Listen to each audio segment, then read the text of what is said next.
हमें किसी सिंधिया की जरूरत नहीं है। अगर सिंधिया थे तो ग्वालियर का महापौर क्यों हारे, मुरैना का महापौर क्यों हारे, इतने बड़े तोप थे, क्यों हारे? एमपी में कमलनाथ के इसी बयान पर ठंड में भी सियासी गर्मी कुछ बढ़ गई है। सत्ता पक्ष विपक्ष के बीच जुबानी जंग है। राजनीतिक दलों के महारथी अब एक दूसरे पर निशाना साधने का कोई मौका नहीं छोड़ रहे। अब कमलनाथ के हमलावर रुख को देखते हुए केंद्रीय मंत्री ज्योतिरादित्य सिंधिया ने भी जवाब दिया। केंद्रीय मंत्री ज्योतिरादित्य सिंधिया ने ट्वीट कर पूर्व सीएम कमलनाथ पर निशाना साधा। ज्योतिरादित्य सिंधिया ने ट्वीट कर लिखा कि मध्य प्रदेश में कांग्रेस के 15 महीनों की तोप सरकार का रिकॉर्ड। पहले नंबर पर उन्होंने तबादला उद्योग, दूसरे नंबर पर वादा खिलाफी, तीसरे नंबर पर भ्रष्टाचार और चौथे नंबर पर माफिया राज रखा। आगे उन्होंने लिखा कि कमलनाथ जी अच्छा है, आपकी इस तोप की परिभाषा में मैं फिट नहीं हुआ। इधर केंद्रीय मंत्री सिंधिया ने कमलनाथ के बयान पर पलटवार क्या किया, तो वहीं सिंधिया के ट्वीट पर भी कमलनाथ ने प्रतिक्रिया दी। कहा कि मुझसे पूछा गया था कि कांग्रेस के बड़े तोप चले गए। मैंने कहा मुझे तोपों की जरूरत नहीं। जनता याद कर रही है मेरी 15 माह की सरकार। मेरे से पूछा गया था कि कांग्रेस में पहले बड़े बड़े तोप थे, तो मैंने कहा बड़े बड़े तोप होंगे, मुझे कोई तोप की जरूरत नहीं है। तब मैंने कहा, पर ये बात सही भी है, अगर वो कांग्रेस में नहीं है तो नहीं है। जनता याद कर रही है सरकार। सियासी गलियारों में भले ही दिग्गजों के बीच हुई बयानबाजी को रोजमर्रा की राजनीति से जोड़कर देखा जा रहा हो, लेकिन दोनों नेताओं की इस बयानबाजी के कई मायने हैं। क्योंकि मिशन 23 का चुनाव बीजेपी बनाम कांग्रेस के अलावा कमलनाथ बनाम सिंधिया भी है। खास बात यह कि विधानसभा चुनाव में कमलनाथ और ज्योतिरादित्य सिंधिया की सियासी प्रतिष्ठा भी दांव पर है। तभी तो यह दिग्गज नेता 2023 के चुनाव के लिए पूरा जोर लगाते नजर आ रहे हैं। अब ये सियासी तीर किसकी सियासत चमकाते हैं, ये तो भविष्य के गर्भ में ही है। Bureau report, IND 24।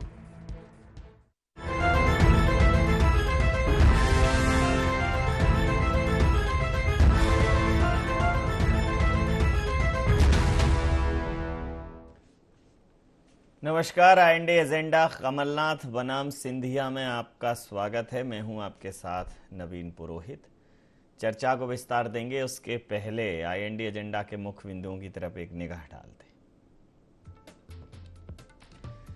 दिग्गजों की बयानबाजी के सियासी मायने क्या मिशन 23 में दोनों नेताओं की दांव पर सियासत? सिंधिया ने कमलनाथ के कार्यकाल की क्यों दिलाई याद? क्या सियासी बयानों का मिशन 23 पर भी पड़ेगा असर? नमस्कार, इन्हीं सवालों के साथ चर्चा में आप सबका पुनः स्वागत है। कमलनाथ जी ने जैसे ही ये कहा कि सिंधिया कोई तोप नहीं है, उन्हें सिंधिया की जरूरत नहीं है, इसको लेकर तमाम सियासी घमासान उठ खड़े हुए। खुद सिंधिया जी ने कहा हाँ वो तोप नहीं है, तोप तो माफिया राज था, तोप तो वादा खिलाफी थी, तबादला उद्योग था। इसी बीच पहले भी अपने अनर्गल बयानों के लिए वो चर्चा में रहते हैं, अक्सर संगठन का कोप भाजन बनते हैं। महेंद्र सिंह सिसोदिया जी, जिन्होंने दो दिन पहले ही अभी एक बयान दिया था कि इधर आ जाओ नहीं तो बुलडोजर चलेगा, उन्होंने बोला कि ज्योतिरादित्य सिंधिया जी तोप नहीं है, मिसाइल हैं। हालांकि सिंधिया जी ने तोप दूसरी चीज़ों को निरूपित किया और कमलनाथ जी से यह भी कहा कि अच्छा है वो कमलनाथ जी की जो तोप की परिभाषा उसमें फिट नहीं बैठते। बहरहाल दोनों ओर से आरोप प्रत्यारोप का जो दौर है वो चल रहा है और ये बात तय है कि अभी जो नगर निगम के चुनावी परिणाम मुरैना और ग्वालियर में आए हैं उसमें सिंधिया फैक्टर दिखा नहीं है। तो क्या विधानसभा चुनाव में सिंधिया फैक्टर दिखेगा?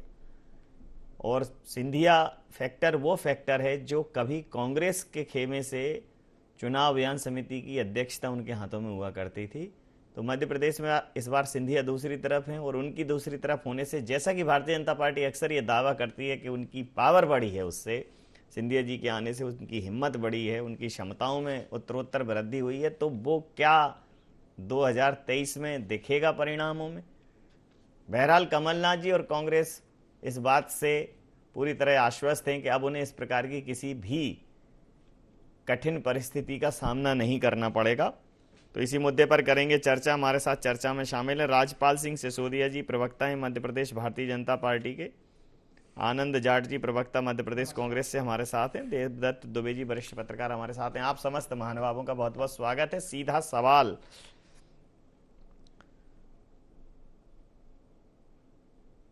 राजपाल सिंह सिसोदिया जी, कमलनाथ जी ने कहा कि हाँ, एक किसी के पूछने पर, जब किसी ने ऐसा पूछा कि एक बड़े कद्दावर नेता, एक तरीके के तोप थे वो कांग्रेस की, वो चले गए हैं, तो उन्होंने कहा कि तोपों से उन्हें कोई फर्क पड़ता नहीं है, अन्यथा उनकी टिप्पणी करने की कोई अभिप्सा नहीं थी। वहीं ज्योतिरादित्य सिंधिया जी ने कहा कि वो भी तोप के जो खांचे हैं उसमें फिट नहीं बैठते, तोप के खांचे में, तोप की परिभाषा में फिट नहीं बैठते। वो तोप तो तबादला उद्योग था, तोप तो माफिया राज था, तोप तो वादा खिलाफी थी, तोप तो किसानों का कर्जा माफी न करने वाली बात थी। उन्होंने इस प्रकार से उसको निरूपित किया, तो क्या कहेंगे? निश्चित तौर पर कमलनाथ जी की सरकार बनने के पहले 2018 के चुनाव की अगर हम बात करें तो हम ये पाते हैं कि कमलनाथ जी पीसीसी के चेयरमैन हुआ करते थे और सिंधिया जी कांग्रेस के स्टार प्रचारक के रूप में मध्य प्रदेश में कमान संभाले हुए थे। अगर वो बड़े नेता नहीं थे या कांग्रेस के कद्दावर नेता नहीं थे या जनाधार वाले नेता नहीं थे, तो कांग्रेस ने उनको स्टार प्रचारक क्यों बना रखा था? कांग्रेस के उस समय के तत्कालीन वचन पत्र जिसको नाम दिया था उन्होंने, उसके ऊपर भी फोटो उन्हीं का था, कमलनाथ जी के साथ साथ में। और पूरे मध्य प्रदेश में माननीय सिंधिया जी का चेहरा आगे करके कांग्रेस ने पिछला चुनाव 2018 का लड़ा था। ये आप हम सब इस बात के गवाह हैं। उसके बाद में जो भी परिस्थितियां बनी, वो परिस्थितियां आपने हमने सबने देखी, पूरे मध्य प्रदेश ने देखी कि किस प्रकार से कांग्रेस की सरकार बनते ही वादा खिलाफी किसानों के साथ, युवाओं के साथ, सभी वर्ग के साथ वादा खिलाफी होने का काम हुआ। और कमलनाथ जी सिर्फ और सिर्फ वल्लभ भवन से ट्रांसफर उद्योग का एक नया उद्योग मध्य प्रदेश में स्थापित करके और माफिया राज एक तरीके से मध्य प्रदेश में स्थापित करके भ्रष्टाचार से अखंड डूबी हुई सरकार उन्होंने लेने का काम किया। किसी से मिलते नहीं थे, घोर अविश्वास का दौर था। कमलनाथ जी के ऊपर उनके विधायक विश्वास नहीं करते थे, विधायकों के ऊपर मंत्री विश्वास नहीं करते थे, विधायक मंत्री के ऊपर ऑफिसर्स, कलेक्टर, कमिश्नर विश्वास नहीं करते थे। सॉरी, ऐसा घोर अविश्वास का दौर जो था, उस अविश्वास के दौर की वजह से ही उनकी सरकार गिरने का काम हुआ।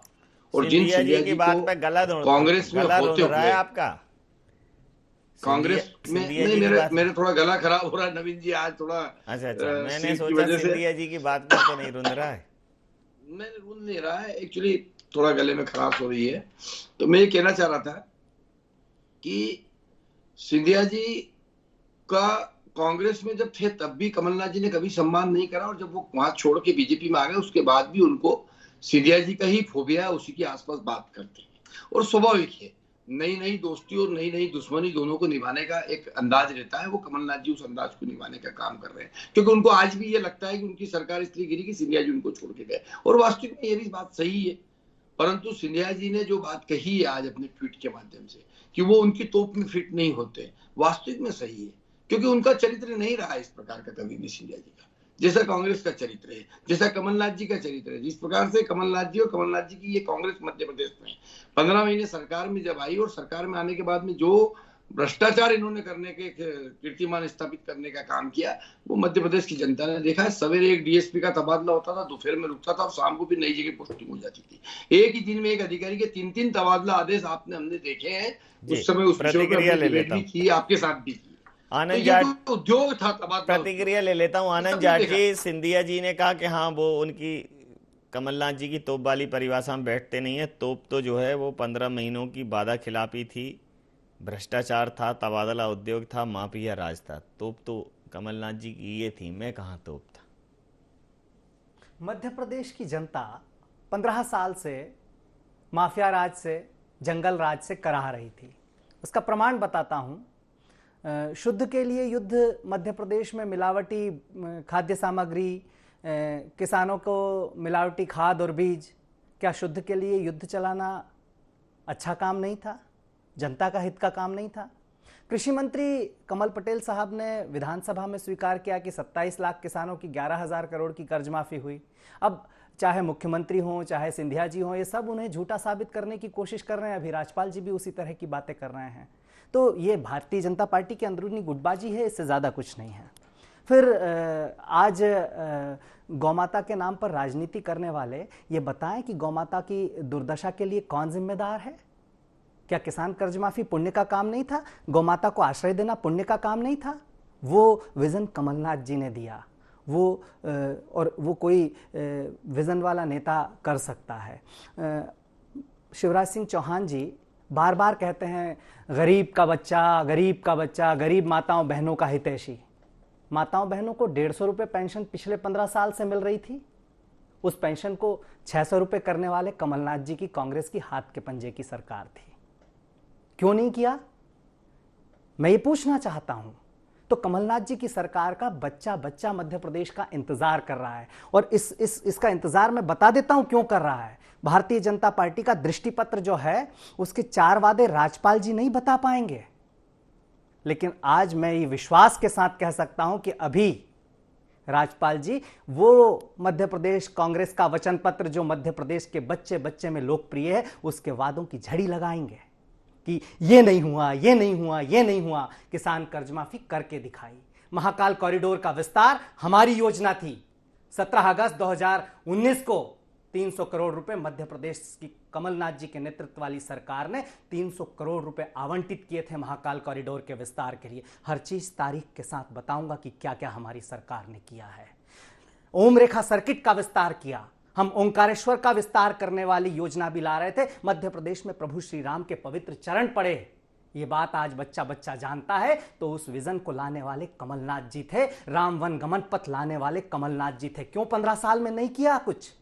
और मध्य प्रदेश की पूरी एक पीढ़ी को पिछले 18 सालों में भारतीय जनता पार्टी ने बेरोजगार रखकर बर्बाद किया है। घोटालों पर तो आज बात करने का समय नहीं है, लेकिन अगर दोबारा भ्रष्टाचार पर बात की तो वो बातें करूंगा जो राजपाल जी आप अपने अंदर न देख पाएंगे। तो बातें क्यों करोगे? उनको बताऊंगा ना मैं सच्चाई। तो और आपने 15 महीने की सरकार में किसको अभी 2 साल से ज्यादा हो गया, प्रतिक्रिया ले लो। मैं आ रहा हूं। आप गंभीरता के महासागर में चले गए, थोड़ा मैं प्रतिक्रिया लेता हूं, तब तक आप उबर आइए। मैं देवदत्त जी, देखिए आप इस बार जैसे कमलनाथ जी को ये लोग कहते थे कि वो क्षेत्र में नहीं जाते, तो अब क्षेत्र में भी जा रहे हैं। टीकमगढ़ हैं, कभी जबलपुर हैं, सब जगह जा रहे हैं, मिल रहे हैं लोगों से और खूब प्रेस कॉन्फ्रेंस कर रहे हैं, प्रेस से भी बातें कर रहे हैं। कमलनाथ जी ने कहा कि सिंधिया जी कोई तोप नहीं है, सिंधिया जी कोई फैक्टर नहीं है। कमलनाथ जी के ही कद्दावर नेता, कांग्रेस के ही कद्दावर नेता गोविंद सिंह जी तो कई बार कह चुके हैं कि कौन सिंधिया। उनकी तो हमेशा उनसे 36 का आंकड़ा रहता है। और अभी जो चुनाव के वो प्रभारी भी थे, नगर निगम के जो नगरीय निकाय के चुनाव थे, तो मुरैना और ग्वालियर में बढ़िया प्रदर्शन भी हुआ है। तो अब सिंधिया जी, जितना कमलनाथ जी की प्रतिष्ठा दांव पर है, कमलनाथ जी के पास तो फिर भी कमान है। जीते तो पाएंगे और हारे तो जाएंगे। लेकिन सिंधिया जी के पास कमान नहीं है, लेकिन साख उनकी भी दांव पर लगी है। जीते तो क्या मिलेगा मालूम नहीं, लेकिन हारे तो प्रतिष्ठा बहुत बुरी तरह से धूमिल होगी। मतलब उनके क्षेत्र के या उनके जो समर्थित लोग हारे या उस क्षेत्र में हार हुई। तो ज्योतिरादित्य सिंधिया जी को प्लस होना मतलब संभावित है, लेकिन अगर नुकसान हुआ या कुछ भी माइनस हुआ तो वो उसका ठीकरा तो उनके ऊपर फूटने वाला है। बिल्कुल, जब से कमलनाथ जी का बयान आया तब से बहस प्रदेश की राजनीति की गलियारों में चल रही। आज नवीन जी, हम पत्रकारों के साथ हम लोग बैठे थे तो हम लोगों ने एक लिस्ट बनाई। यदि चुनावी जीत हार ही कोई मापदंड है तोप होने का, तो प्रदेश के दिग्गज नेताओं की जब सूची निकाली तो सब चुनाव हारे हैं। कमलनाथ भी लोकसभा का सुंदरलाल पटवा से हारे, दिग्विजय सिंह भी हारे, शिवराज सिंह भी हारे, अरुण यादव, अजय सिंह, कांतिलाल भूरिया, सुरेश पचौरी तो कई बार हारे। तो ये तमाम नेता कभी ना कभी चुनाव हारे हैं। वो चुनाव जीतना हारना और वोट शिफ्ट कराना, ये भी अलग एक मुद्दा निकला। तो जब ये सब लोग चुनाव हारे हैं तो ये कोई एक चुनावी मापदंड नहीं होता किसी के तोप होने ना होने का। अटल बिहारी वाजपेयी भी चुनाव हारे, लेकिन उनके नाम पर फिर 3 बार लोकसभा के सदस्य जीते देश में। तो एक चुनाव से कोई वो तय नहीं होता। और सिंधिया तो एक ऐसे फोकस में आ गए हैं, जब 2018 के चुनाव चल रहे थे तब भाजपा उनको निशाने पे लिए थी, नारा दिया था माफ करो महाराज हमारा नेता शिवराज। और आज कमलनाथ तो कांग्रेस के निशाने पर सिंधिया है। तो एक जो चेहरा होता है जिसको लोगों को लगता है कि अभी युवा है और भविष्य में भी इसकी संभावनाएं बनी हुई है, तो जब विरोधी दल उसको टारगेट बनाता ही है, तो सिंधिया जी इस समय टारगेट पे हैं। तब भाजपा के थे, अब कांग्रेस के थे। लेकिन बहुत अलग है राजनीति की विधा। आप बहुत अनुभवी हैं, आप हमेशा ये सब करते रहते हैं। तो ये सब जो है केवल एक चुनावी जो घमासान शुरू हो गया है 2023 का, उसमें कौन आगे आएगा, किसके कारण हमें नुकसान होगा, अभी से उस तस्वीर को खरोचने और खुरदरे करने का सिलसिला शुरू हो गया है। और वाकई में यदि सिंधिया अपनी काबिलियत नहीं दिखा पाए तो अभी तो चूंकि वो डायरेक्ट नहीं लड़े, मुरैना और ग्वालियर नगर निगम हारे तो उन पर आरोप लग रहा है। हारे तो कटनी, जबलपुर और सिंगरौली भी है भाजपा वाले, लेकिन सिंधिया का इलाका था तो इसलिए उस निशाने पे बन रहा है। और यदि सिंधिया उधर विधायकों की संख्या नहीं बढ़ा पाए तो सिंधिया तो बहुत तरह से घेरे जाएंगे। कांग्रेस ही नहीं, भाजपा के भी लोग घेरेंगे कि क्या फायदा हुआ इनको लाने से, ये हो गया, हम हार गए, ये कर गए। तो सिंधिया के लिए सबसे ज्यादा माना जाए कि इस चुनावी चक्रव्यूह में उनकी भूमिका इस बार अभिमन्यु जैसी रहने वाली है, या वो भेद पाएंगे? बिल्कुल सही कहा आपने, उनकी ऐसी स्थिति है, दोनों तरफ से उनको है। भाजपा में भी उनको घेरा जाएगा और कांग्रेस में भी घेरा जाएगा। राजपाल सिंह से पूछ लेता हूँ, राजपाल सिंह जी, क्या भाजपा में भी उनको घेरा जाएगा? आदरणीय पत्रकार महोदय जो कह रहे हैं बात जो है, कहीं ना कहीं ये बात जरूर है कि सिंधिया जी इस पूरे मध्य प्रदेश की राजनीति के एक केंद्र बिंदु में है, ये बात बिल्कुल सही है। पर घेरा जाएगा ये शब्द ठीक नहीं है। मैं इसके उलट ये कहना चाहूंगा कि निश्चित तौर पर भारतीय जनता पार्टी में जब सिंधिया जी ने ज्वाइन किए और पूरे साथियों के साथ में उनके आए इतनी बड़ी संख्या के साथ में, तो निश्चित तौर पर भारतीय जनता पार्टी भी उनकी अपेक्षाएं तो कर रही है और अपेक्षा करना स्वाभाविक भी है। हमारे नेता है, हमारे केंद्रीय मंत्री है और उनके नेतृत्व में हम मध्य प्रदेश में शिवराज सिंह चौहान जी के साथ आप एक लाइन में ये नहीं बोल पाए ऐसे क्यों सर? राजपाल जी एक लाइन में ये नहीं बोल पाए कि नहीं उनको नहीं घेरा जाएगा, उनको पूरा समर्थन है? नहीं, घेरा शब्द मैं वही कह रहा हूँ कि, लेकिन आपने घुमा फिरा के कहा कि नहीं घेरा बदल जाए, लेकिन उनसे ये उम्मीद तो रखी जाएगी। उम्मीदों के घेरे में, उम्मीदों के घेरे में, आशाओं के घेरे में, क्या इस बार सिंधिया फेरे में? नहीं, ऐसा नहीं है, ऐसा नहीं है। नहीं, ये खंडन आपने बहुत गंभीरता से किया नहीं, लेकिन राजपाल सिंह जी की जो प्रतिभा, राजपाल सिंह जी का जो वो एक दबंग वाला, अरे पहली चर्चा हो रही है क्या आपसे? तो ये मतलब नहीं, ऐसा नहीं है। देखिए मैं आपसे कहना चाहता हूँ, पहली नहीं चर्चा कई बार हुई नवीन जी आपके साथ, तो हम कई चीजें अच्छे बुरे तरह के अनुभव सीखे हैं, समझे हैं।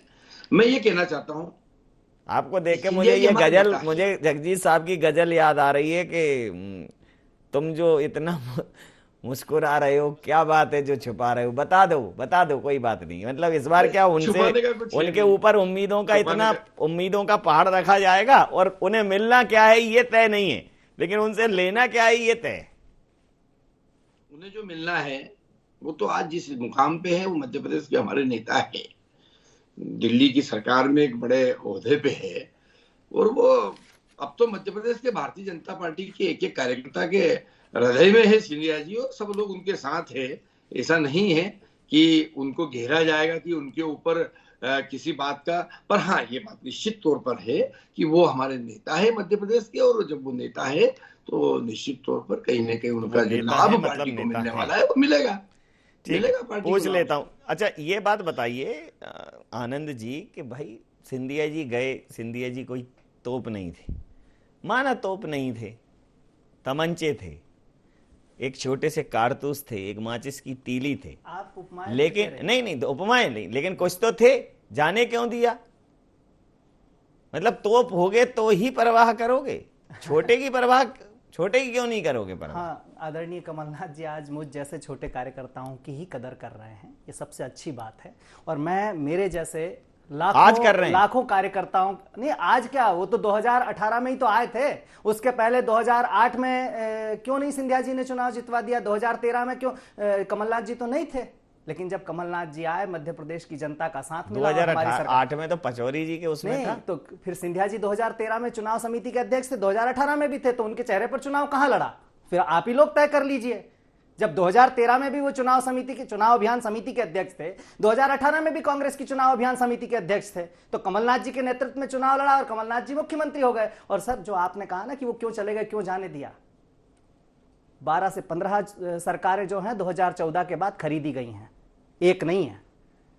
ये केवल मध्य प्रदेश का मामला नहीं है, अभी महाराष्ट्र में आपने देखा किस तरह से हुआ है। वो उसमें नहीं जाना चाहता क्योंकि बहस जो है वो जाएंगे तो एक आध जगह आप भी पाएंगे ना अपने आप को। नहीं सर, मैं मतलब कांग्रेस की बात कर रहा हूं मैं एक ऐसा नहीं है कि इंदिरा जी के समय की बात करेंगे तो फिर बांग्लादेश पर बात करेंगे। इंदिरा जी के समय की क्यों करेंगे? अभी गोवा की बात करेंगे। उसी मैं सारी बातें कर लूंगा ना। फिर हम आधे घंटे में क्या क्या बात करेंगे? अरे भाई ये थोड़ी का भाई ये बड़े चोर हैं। आपने प्रश्न इन्होंने गए, अब आपने प्रश्न पूछा क्यों गए, मैं बता देता हूं। एक जगह नहीं गए हैं तो उसमें कांग्रेस की गलती नहीं है। बार बार ये दिखाने की कोशिश की जाती है कि कांग्रेस कमजोर है, लेकिन एक मात्र ऐसी पार्टी है जिसके साथ मीडिया नहीं है, जिसके साथ प्रशासन नहीं है, जिसके साथ जुडिशियरी नहीं है, सिस्टम नहीं है। उसके बैठ के बात निर्वाचन सुनिए ना, मैं अभी आपका घूरे पे बैठ के बात कर रहे हैं। उसी विषय पर बात कर रहा हूं। मीडिया नहीं है, क्या करूं? मीडिया का सेक्शन नहीं है। आरती उतारूं भाई, सुनिए ये आया करें तो बोलने देंगे तो मैं बोल पाऊंगा। अरे तो आप मीडिया पे ही कह रहे हो भाई, मैं तो कह रहा हूं ये आए तो आप पूछिए। 19.5% हमारे पास वोट है, 19.5% आज एकमात्र राहुल गांधी जी नेता हैं जिनके पास ये वोट है। एकमात्र सबसे बड़े नेता हैं जिनके पास ना इलेक्शन कमीशन की निष्पक्षता है, जिनके पास ना सरकारी मशीनरी है, और उसके बाद जो है वो लगे हुए हैं, लगातार मेहनत कर रहे हैं। नेता वही होता है जी, तो वही है। नेता तो तानाशाहों के खिलाफ खड़ा होता है। नेता तो वही होता है। अब जो है 15 सरकारें गिराने के बाद आप पूछ रहे हैं कि क्यों चले गए, क्यों जाने दिया, तो सिंधिया जी को कौन सी कमी थी? मैं पूछ लेता हूं, क्या कमी थी? जब हमारे पास विधायक सांसद थे, जब केंद्र में सरकार थी, तो उन्हें सबसे पहले मंत्री बनाया। जो सबसे पहले मंत्री पायलट को है अभी, वही कमी थी जो टीएस सिंहदेव साहब को है अभी। एक मुख्यमंत्री का पद है, कितनों को दे दें? बता दीजिए। आप खुद आप तय करेंगे या मैं तय करूंगा या मेरी पार्टी तय करेगी? पार्टी तय करेगी। विधायक तय करेंगे? पार्टी कौन तय करेगा? पार्टी तो विधायक तय कर रहे हैं ना, विधायक तय कर रहे हैं ना। विधायकों ने तय किया तभी भूपेश बघेल जी मुख्यमंत्री है ना। जब विधायकों ने तय किया तभी अशोक गहलोत जी मुख्यमंत्री है ना।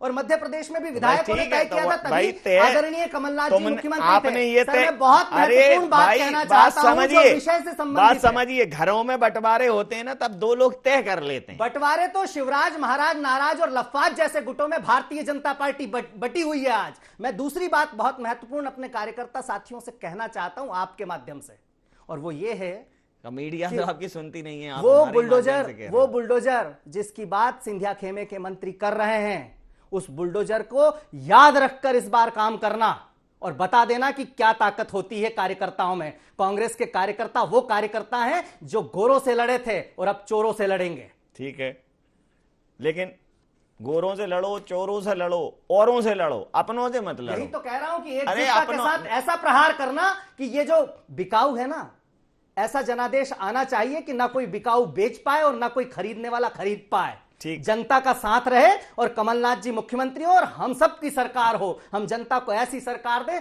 जिसमें किसानों की कर्ज माफी हो और कर्मचारियों के लिए ओल्ड पेंशन स्कीम लागू कर पाए। वोटरों को अपील मत करो, पेड न्यूज हो जाएगी। मानो तो ये वोटर कोई अभी चुनावी आचार संहिता नहीं है। नहीं, अरे आचार संहिता हमारी विचार संहिता तो है। हम आचार संहिता में ईमानदार थोड़े ही होंगे। आचार संहिता नहीं है। आचार संहिता है तभी हम आचार विचार ठीक करेंगे। आचार संहिता नहीं है हमारी, तो विचार संहिता है। आचार संहिता एक वो आपके जो कहते हैं कि वो तेल लेने गई, हम कहते हैं आचार संहिता का अचार डालो आपके जीवन के आचार विचार में, तो भी कोई संहिता हो। खैर देखिए, मीडिया निष्पक्ष होगा नहीं होगा, क्योंकि मीडिया की निष्पक्षता अब संदेह के घेरे में। उसका रीजन ये है कि अब मीडिया का अब एक माध्यम नहीं बचा है। अब सोशल मीडिया है, अब तमाम सारे ऐसे संप्रेषण के माध्यम हैं कि अगर आप निष्पक्ष नहीं हैं तो लोग आपको समझेंगे। तो इसलिए मीडिया की निष्पक्षता पे सवाल इंडिविजुअल मत उठाइए। पब्लिक को पता रहता है ना, अगर कोई ये कहता है कि ये सरकार बहुत अच्छी चल रही है, गरीब आदमी को पता होता है उसकी क्या गरीबी। पब्लिक वोट कर रही है, ये एक बड़ा सवाल है सर। कांग्रेस के पास मुद्दे बहुत हैं सर, सही मुद्दे हैं जिनसे लोग इत्तेफाक रखते भी हैं, लेकिन हर मुद्दे को एक मुद्दई की जरूरत होती है जो उन मुद्दों में ये न्याय तो कर पाए कि भाई जैसे कांग्रेस का भी हिमाचल का इलेक्शन हुआ, कांग्रेस कह रही महंगाई महंगाई महंगाई, और हिमाचल में सरकार आई वहीं तत्काल वेट बढ़ा दिया। तो पर उपदेश वाली बात वहां उदाहरण बड़ा छोटा सा सवाल पूछना चाहता हूं सर। आपका वेट 3 रुपए बढ़ाने के बाद मध्य प्रदेश में पेट्रोल 107 है, वहां कितना है आप थोड़ा सा बता दीजिए मुझे। आप थोड़ा सा कांग्रेस की सरकार के वेट बढ़ाने पर कह रहे हैं 107 है मध्य प्रदेश में पेट्रोल, वहां कितना है थोड़ा सा देख लीजिए एक बार। अरे वहां जितना अगर मध्य प्रदेश से कम है तो मैं समझता हूं मध्य प्रदेश से कंपटीशन कर वहां रहे पर हैं, डीजल कम है तो वहां पर अरे मध्य प्रदेश से कंपटीशन मत करो ना। कंपटीशन नहीं, ओल्ड पेंशन स्कीम लागू कर दी है वहां सबसे पहले। चलिए यहां भी करेंगे, ठीक है। मध्य प्रदेश से कौन, अरे उसने 50,000 चौराहे थे, मैंने पेट्रोल था तो उसने आपकी क्या है, आप मिसालें बहुत अजीब देते। उसने 50,000 चौराहे थे, हमने 5,000 चौराहे थे, वो तो चोरी हो। सरकार है, चुनी हुई सरकार है, चोरी नहीं कर रही है। तो चुनी तो इनकी कहां, ये चोरी हुई है, ये मध्य प्रदेश की जनता जानती है। चोरी हुई है, वापस हुई। 29 में आप भी गए थे ना चुनाव लड़ने। वो जो है पैसा पुलिस और प्रशासन का प्रभाव था। अच्छा मान लिया आपका प्रभाव था। सर अंतिम प्रतिक्रिया की अभिलाषा है आपसे, 2 मिनट बचे हैं। आनंद जी ने परम आनंद कर दिया चर्चा में, अंतिम प्रतिक्रिया सर। बिल्कुल, राजनीतिक को समझना चाहिए कि इस देश में जनता ही तोप है और जनता ही गोला है सर, तोप ही नहीं है सर, गोला है और जनता ही बारूद है।